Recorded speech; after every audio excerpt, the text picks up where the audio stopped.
जय हिंद, वंदे मातरम। दोस्तों स्वागत है आज के नए क्लास में। दोस्तों आज आप लोग के लिए लाया हूं जीके जीएस का 50 मोस्ट इंपोर्टेंट क्वेश्चन, जो कि आपके ग्रुप डी एग्जाम के लिए बहुत ही इंपॉर्टेंट होने वाला है। तो दोस्तों इस वीडियो को शुरू से अंत तक जरूर देखिएगा। तो चलिए दोस्तों आज का पहला क्वेश्चन शुरू करते हैं। तो आज का हमारा पहला प्रश्न है, भारत में संविधान सभा की पहली बैठक कब हुई थी? तो दोस्तों आपका राइट आंसर हो जाएगा ऑप्शन नंबर सी, यानी कि 9 दिसंबर 1946 में। दोस्तों 9 दिसंबर 1946 आपका राइट आंसर हो जाएगा। अगला प्रश्न है दोस्तों हमारा, पंचायती राज प्रणाली की शुरुआत सबसे पहले किस राज्य में हुई थी? तो दोस्तों आपका राइट आंसर हो जाएगा ऑप्शन नंबर सी, यानी कि राजस्थान में। दोस्तों राजस्थान आपका राइट आंसर हो जाएगा।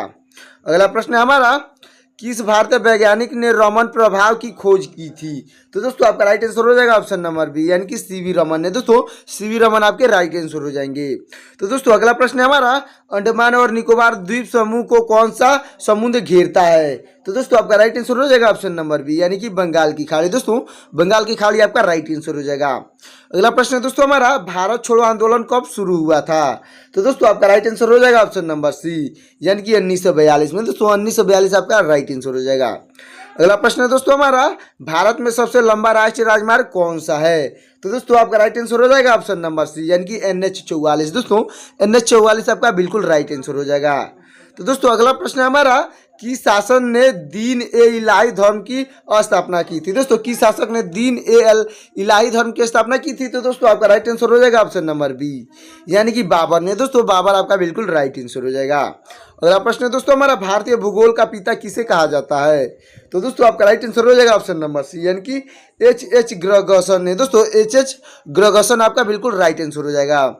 अगला प्रश्न है दोस्तों हमारा, किस झील को भारत की सबसे बड़ी खारे पानी की झील मानी जाती है? तो दोस्तों आपका राइट आंसर हो जाएगा ऑप्शन नंबर बी, यानी कि चिल्का। दोस्तों चिल्का झील को भारत की सबसे बड़ी खारे पानी की झील मानी जाती है। अगला प्रश्न है दोस्तों हमारा, भारत में परमाणु ऊर्जा आयोग की स्थापना कब हुई थी? तो दोस्तों आपका राइट आंसर हो जाएगा ऑप्शन नंबर ए, यानी कि 1948 में। दोस्तों 1948 से आपका बिल्कुल राइट आंसर हो जाएगा।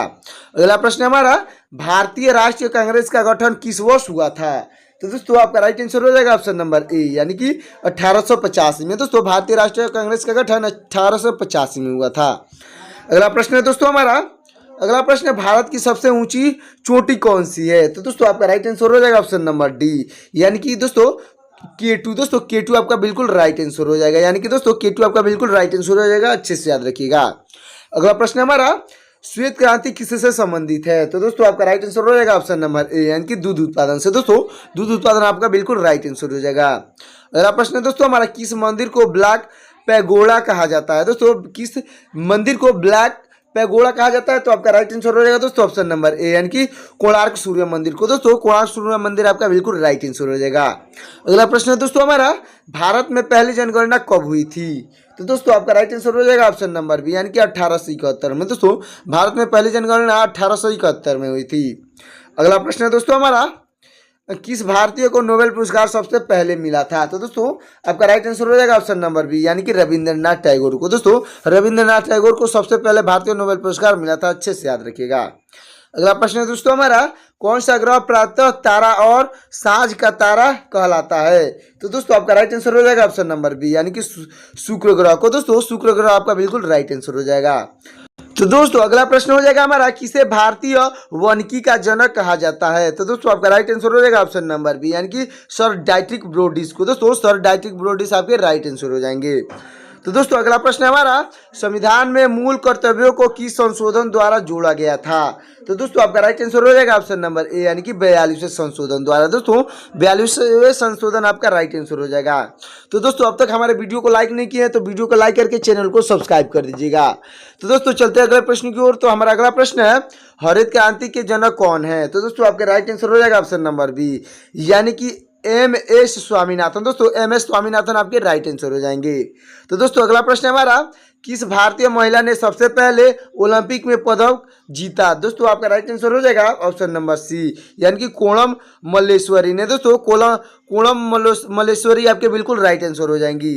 अगला प्रश्न है दोस्तों, कौन सी नदी डेक्कन टैप से निकलती है? दोस्तों कौन सी नदी है जो डेक्कन टैप से निकलती है? तो दोस्तों आपका राइट आंसर हो जाएगा ऑप्शन नंबर ए, यानी कि नर्मदा नदी। दोस्तों नर्मदा नदी आपका बिल्कुल राइट आंसर हो जाएगा। अगला प्रश्न हमारा, भारतीय संविधान में धर्मनिरपेक्ष शब्द कब जोड़ा गया था? तो दोस्तों आपका राइट आंसर हो जाएगा ऑप्शन नंबर सी, यानी कि 1976 में। दोस्तों 1976 आपका बिल्कुल राइट आंसर हो जाएगा। अगला प्रश्न है दोस्तों, किसे भारत का शिकागो सम्मेलन कहा जाता है? तो दोस्तों आपका राइट आंसर हो जाएगा ऑप्शन नंबर ए, यानी कि 1893 में विवेकानंद का भाषण को, दोस्तों 1893 में विवेकानंद के भाषण को शिकागो का सम्मेलन कहा जाता है। तो दोस्तों अगला प्रश्न हमारा, विश्व की सबसे पुरानी लोकतांत्रिक संसद कौन सी है? तो दोस्तों आपका राइट आंसर हो जाएगा ऑप्शन नंबर बी, यानी कि आयरलैंड को। दोस्तों आइसरलैंड आपका बिल्कुल राइट आंसर हो जाएगा। चलते अगले प्रश्न की ओर। दोस्तों अगला प्रश्न हमारा, काजीरंगा राष्ट्रीय उद्यान किसके लिए प्रसिद्ध है? तो दोस्तों आपका राइट आंसर हो जाएगा ऑप्शन नंबर बी, यानी कि एक सींग वाला गैंडा के लिए। दोस्तों एक सींग वाला गैंडा के लिए प्रसिद्ध है। तो दोस्तों अगला प्रश्न हमारा, अगला प्रश्न हो जाएगा दोस्तों, किस राज्य को भारत का मसालों का बगीचा कहा जाता है? तो दोस्तों आपका राइट आंसर हो जाएगा ऑप्शन नंबर ए, यानी कि दोस्तों केरल को भारत का मसालों का बगीचा कहा जाता है। चलते अगले प्रश्न की ओर।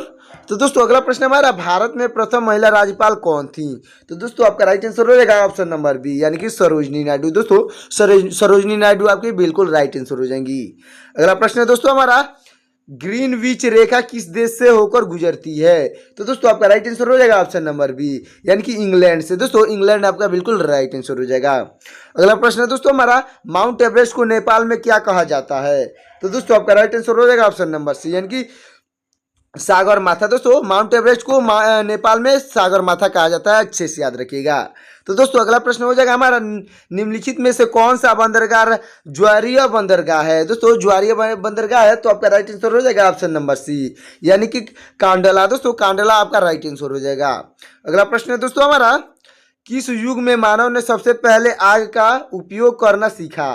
तो दोस्तों आपका राइट आंसर हो जाएगा ऑप्शन नंबर बी, यानी कि पूरा पसार काल में। दोस्तों पूरा पसार काल आपका बिल्कुल राइट आंसर हो जाएगा। अगला प्रश्न है दोस्तों हमारा, भारत में सर्वप्रथम पंचवर्षीय योजना कब शुरू हुई थी? तो दोस्तों आपका राइट आंसर हो जाएगा ऑप्शन नंबर सी, यानी कि 1951 में। दोस्तों 1951 आपका बिल्कुल राइट आंसर हो जाएगा। अगला प्रश्न है हमारा, अजंता की गुफाएं किस राज्य में स्थित है? तो आपका राइट आंसर हो जाएगा दोस्तों ऑप्शन नंबर बी, यानी कि महाराष्ट्र में स्थित है। दोस्तों अजंता की गुफाएं महाराष्ट्र में स्थित है, अच्छे से याद रखिएगा। अगला प्रश्न है दोस्तों हमारा, कि संविधान संशोधन द्वारा पंचायतों का संवैधानिक दर्जा दिया गया? दोस्तों संवैधानिक दर्जा दिया गया, तो आपका राइट आंसर हो जाएगा दोस्तों ऑप्शन नंबर सी, यानी कि 73वें संशोधन को। दोस्तों 73वें संशोधन आपका बिल्कुल राइट आंसर हो जाएगा। अगला प्रश्न हमारा, खालसा पंथ की स्थापना किसने की? दोस्तों खालसा पंथ की स्थापना किसने की? तो आपका राइट आंसर हो जाएगा दोस्तों ऑप्शन नंबर सी, यानी कि गुरु गोविंद सिंह ने। दोस्तों गुरु गोविंद सिंह आपके राइट आंसर हो जाएंगे। तो अगला प्रश्न हो जाएगा दोस्तों, महात्मा गांधी द्वारा हिंद स्वराज कब लिखा गया? तो दोस्तों आपका राइट आंसर हो जाएगा ऑप्शन नंबर बी, यानी कि 1909 में। दोस्तों 1909 में लिखा गया था, अच्छे से याद रखिएगा। तो दोस्तों अगला प्रश्न हो जाएगा हमारा, चंद्रगुप्त मौर्य के प्रमुख सलाहकार कौन थे? तो दोस्तों आपका राइट आंसर हो जाएगा ऑप्शन नंबर बी, यानी कि कौटिल्य। दोस्तों कौटिल्य आपके राइट आंसर हो जाएंगे, अच्छे से याद रखिएगा। अगला प्रश्न दोस्तों, भारत का कौन सा राज्य काले चावल की खेती के लिए प्रसिद्ध है? दोस्तों भारत के कौन सा राज्य है जो काले चावल की खेती के लिए प्रसिद्ध है? तो आपका राइट आंसर हो जाएगा दोस्तों ऑप्शन नंबर बी, यानी कि मणिपुर। दोस्तों मणिपुर आपका बिल्कुल राइट आंसर हो जाएगा। अगला प्रश्न दोस्तों हमारा, विश्व पर्यटन दिवस कब मनाया जाता है? आपका राइट आंसर हो जाएगा दोस्तों, राइट आंसर हो जाएगा दोस्तों आपका ऑप्शन नंबर ए, यानी कि 27 सितंबर को। दोस्तों 27 सितंबर को विश्व पर्यटन दिवस मनाया जाता है। अगला प्रश्न दोस्तों हमारा, संविधान की 7वीं अनुसूची किस विषय से संबंधित है? आपका राइट आंसर हो जाएगा ऑप्शन नंबर सी, यानी कि विषय सूची से। दोस्तों विषय सूची आपका बिल्कुल राइट आंसर हो जाएगा। अगला प्रश्न हमारा, भारत का पहला अंतरिक्ष यात्री कौन था? तो दोस्तों आपका राइट आंसर हो जाएगा ऑप्शन नंबर सी, यानी कि राकेश शर्मा। दोस्तों राकेश शर्मा आपके बिल्कुल राइट आंसर हो जाएंगे। अगला प्रश्न है दोस्तों, कौन सा तत्व मानव शरीर में सबसे अधिक मात्रा में पाया जाता है? तो दोस्तों आपका राइट आंसर हो जाएगा ऑप्शन नंबर सी, यानी कि ऑक्सीजन। दोस्तों ऑक्सीजन आपका बिल्कुल राइट आंसर हो जाएगा। अगला प्रश्न हमारा, किस शहर को झीलों का शहर कहा जाता है? तो दोस्तों आपका राइट आंसर हो जाएगा ऑप्शन नंबर बी, यानी कि उदयपुर को। दोस्तों उदयपुर को झीलों का शहर कहा जाता है, अच्छे से याद रखिएगा। तो दोस्तों अगला प्रश्न हो जाएगा हमारा, द्रविड़ शैली का प्रमुख उदाहरण कौन सा मंदिर है? तो दोस्तों आपका राइट आंसर हो जाएगा ऑप्शन नंबर बी, यानी कि विरूपाक्ष मंदिर। दोस्तों विरूपाक्ष मंदिर आपका बिल्कुल राइट आंसर हो जाएगा। तो दोस्तों अगला प्रश्न हमारा, कौन सा जलप्रपात शिव समुद्रम के नाम से जाना जाता है? तो दोस्तों आपका राइट आंसर हो जाएगा ऑप्शन नंबर सी यानी कि कावेरी। दोस्तों कावेरी फ्लास आपका बिल्कुल राइट आंसर हो जाएगा। चलते अगले प्रश्न की ओर। दोस्तों अगला प्रश्न हमारा, संविधान में कितनी भाषाओं को 8वीं अनुसूची के स्थान दिया गया है? तो दोस्तों आपका राइट आंसर हो जाएगा ऑप्शन नंबर सी यानी कि 22। दोस्तों 22 भाषाओं को दिया गया है, अच्छे से याद रखिएगा। तो दोस्तों अगला प्रश्न हमारा हो जाएगा, भारत में सबसे अधिक वर्षा किस राज्य में होता है? दोस्तों भारत में सबसे अधिक वर्षा किस राज्य में होती है? तो आपका राइट आंसर हो जाएगा दोस्तों ऑप्शन नंबर सी यानी कि मेघालय में। दोस्तों मेघालय आपका बिल्कुल राइट आंसर हो जाएगा। अगला प्रश्न है दोस्तों हमारा, किस धातु का उपयोग परमाणु संयंत्रों में नियंत्रण राड के लिए होता है? तो दोस्तों आपका राइट आंसर हो जाएगा ऑप्शन नंबर बी यानी कि कैडमियम के लिए। दोस्तों कैडमियम आपका बिल्कुल राइट आंसर हो जाएगा। अगला प्रश्न है दोस्तों हमारा, कौन सा शहर पूर्व का नेविस कहा जाता है? तो दोस्तों आपका राइट आंसर हो जाएगा ऑप्शन नंबर बी यानी कि कोची। दोस्तों कोचिंग आपका बिल्कुल राइट आंसर हो जाएगा। तो दोस्तों 50 क्वेश्चन हमारे यहाँ पे समाप्त होता है। तो अब आपके लिए 5 होमवर्क के क्वेश्चन चालू होता है। दोस्तों 5 आपके लिए होमवर्क है, इसका आंसर आपको कमेंट में बताना है। तो दोस्तों अगला प्रश्न हमारा हो जाएगा, भारत में सबसे पहला रेलवे स्टेशन कहाँ बना था? तो दोस्तों ये आपका होमवर्क क्वेश्चन है, इसका आंसर कमेंट में बता दीजिएगा। तो दोस्तों अगला होमवर्क क्वेश्चन है हमारा, किराएदारी सुधार किस पंचवर्षीय योजना में प्रमुख था? दोस्तों ये भी आपका होमवर्क क्वेश्चन है, इसका भी आंसर आपको कमेंट में बताना है। अगला प्रश्न है दोस्तों, विश्व का सबसे बड़ा रेगिस्तान कौन सा है? ये भी दोस्तों आपका होमवर्क है, इसके भी आंसर कमेंट में बताना है। तो दोस्तों अगला प्रश्न हो जाएगा हमारा, भारत में गुरुत्वाकर्षण की खोज किसने की थी? ये भी दोस्तों आपका होमवर्क है, कमेंट में बताना है। और दोस्तों लास्ट हमारा होमवर्क का क्वेश्चन है, सबसे पहला भारतीय उपग्रह कौन सा था? तो दोस्तों ये भी हमारा होमवर्क क्वेश्चन है, इसका भी आंसर आपको कमेंट में बताना है। तो दोस्तों ये वीडियो कैसा लगा कमेंट में जरूर बताइएगा। और दोस्तों वीडियो अच्छा लगा हो तो वीडियो को लाइक करके चैनल को सब्सक्राइब कर दीजिएगा। और दोस्तों बेल आइकन को प्रेस कर दीजिएगा ताकि मेरा लेटेस्ट वीडियो आप तक जल्द से जल्द पहुंच सके। तो दोस्तों मिलते हैं किसी और वीडियो में, तब तक के लिए जय हिंद।